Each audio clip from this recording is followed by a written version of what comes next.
এই খুনের দায় দায়িত্ব তারেক জিয়াকে গ্রহণ করতে হবে। এই খুনের দায় দায়িত্ব মির্জা ফখরুলকে গ্রহণ করতে হবে। এই খুনের দায় দায়িত্ব বিএনপিকে গ্রহণ করতে হবে। চাঁদা নিলে পুরস্কার, ধরা পড়লে বহিষ্কার, ভাইরাল হলে গ্রেফতার। কি ভেবেছেন বাংলাদেশের মানুষ বোকা? আজকে আমাদেরকে জিম্মি করে ফেলছে। দল এই খুনের দায় দায়িত্ব গ্রহণ করবে না। আমি স্পষ্ট ভাষায় বলতে চাই, এই খুনের দায় দায়িত্ব তারেক জিয়াকে গ্রহণ করতে হবে। এই খুনের দায় দায়িত্ব মির্জা ফখরুলকে গ্রহণ করতে হবে। এই খুনের দায় দায়িত্ব বিএনপিকে গ্রহণ করতে হবে। এই খুনের দায় দায়িত্ব প্রত্যেক প্রশাসন গ্রহণ করতে হবে। তোমরা চাঁদাবাজি ছেড়ে দাও, দখল বাণিজ্য ছেড়ে দাও, তোমরা মানুষকে কষ্ট দিও না। তোমাদের যদি খাওয়ার অভাব হয়, আমরা আশ্বস্ত করছি, এই সমস্ত মানুষগুলা মিলে আল্লাহ আমাদেরকে যে নিয়ামত এবং রিজেক দিয়েছেন, আমরা ভাগ বাটোয়ারা করে খাবো। অতীতে সোনার বাংলা কায়েম করতে গিয়ে শ্মশান বাংলা কায়েম করা হয়েছে। কোরআনই একমাত্র সোনার বাংলার গ্যারান্টি দিতে পারে, আর কিছুই দিতে পারবে না। ইতিমধ্যেই বাংলার জমিনে তার পরীক্ষা নিরীক্ষা শেষ। এখন হবে ইনশাআল্লাহ কোরআনের বাংলাদেশ।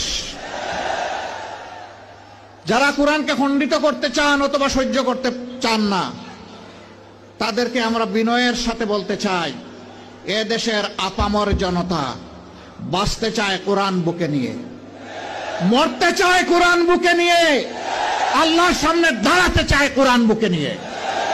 কোরআনকে আমাদের থেকে বিচ্ছিন্ন করা যাবে না ইনশাআল্লাহ।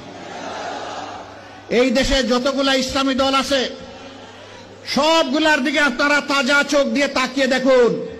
আমি বেশি দূরে যাব না, 5 আগস্ট থেকে শুরু করে আজকে এই 22 ফেব্রুয়ারি পর্যন্ত এই সামান্য পরিক্রমায় কোথাও আপনি দেখবেন না ইসলামী দলের কোন লোক এখন জাতির উপরে জুলুম করছে, চাঁদাবাজি করছে, দখলদারির সাথে জড়িয়ে গেছে। কোথাও দেখবেন না। তার একমাত্র কারণ তারা কোরআনকে সম্মান করেন এবং বুকে ধারণ করেন। তার একমাত্র কারণ তারা আল্লাহ সুবহানাহু ওয়া তাআলাকে ভয় করেন। যাদের অন্তরে আল্লাহর ভয় আছে, তারা মানুষের উপর জুলুম করতে পারে না। তারা মানুষকে ভালোবাসে, তারা মানুষকে শ্রদ্ধা করে। তারা দেখে না এ মানুষের পেশা কি, শিক্ষা কি, তার গোষ্ঠী কি, এইটা দেখে না। দেখে সে আল্লাহর সৃষ্টি আশরাফুল মাখলুকাত। আল্লাহ যাকে শরাফতি দান করেছেন, আমার দায়িত্ব তাকে সম্মান করা। আমরা মানুষকে ছোট হিসাবে দেখি না কাউকে, আমরা সমস্ত মানুষকে দেখি আল্লাহর শ্রেষ্ঠ জীব হিসাবে।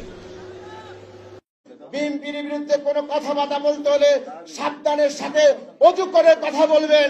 অন্যথায় বাংলাদেশ জাতীয়তাবাদী দল, বিএনপির ওলামা দল, স্বেচ্ছাসেবক দল, ছাত্র দল, যুব দল, আমরা কেউ বসে থাকবো না ইনশাআল্লাহ।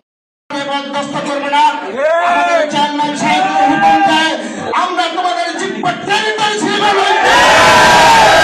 বাংলাদেশ জাতীয় দল এদেশে পেশা শেখায়। বাংলাদেশ জাতীয় দল এদেশের মানুষের গণতন্ত্রের অতন্ত্র প্রহরী, গণতন্ত্রের অতন্ত্র প্রহরী হিসেবে কাজ করছে। দীর্ঘ 18 বছর আমরা স্বৈরাচার শেখ হাসিনার বিরুদ্ধে সংগ্রাম করেছি। তার কারণে আবার ওই সর্বনায় তোমার দাঁত দুইটা বানছে আওয়ামী লীগে। প্রয়োজন যদি আমরা বাকিগুলো পেয়ে দেবো তোমাকে। এই জমির অস্থির বক্তব্য দিবা। বাংলার জমিনে তুমি কোথাও কোনো জায়গার মধ্যে মাহফিল করতে পারবে না। তোমাকে ইনশাআল্লাহ ভিক্ষা করে খাও, ভিক্ষা করে চলাও। এত সম্পদের মালিক কোথায় থেকে রয়েছ? বাংলাদেশ জাতীয় দল তোমাদের বিরুদ্ধে দুদকে মামলা করবে, সেই সম্পত্তির হিসাব তোমাদেরকে দিতে হবে। সকল দলের সকল নেতৃবৃন্দকে বলে দিচ্ছি, বিএনপির বিরুদ্ধে কোনো কথাবার্তা বলতে হলে সাবধানের সাথে অজু করে কথা বলবেন। অন্যথায় বাংলাদেশ জাতীয় দল, বিএনপির ওলামা দল, স্বেচ্ছাসেবক দল, ছাত্র দল, যুব দল, আমরা কেউ বসে থাকবো না ইনশাআল্লাহ। এই প্রতিবাদ সমাবেশে সকলকে ধন্যবাদ। খোদা হাফেজ। বাংলাদেশ জিন্দাবাদ। বাংলাদেশ জাতীয় দল। আসসালামু আলাইকুম ওয়া রাহমাতুল্লাহি ওয়া বারাকাতুহু।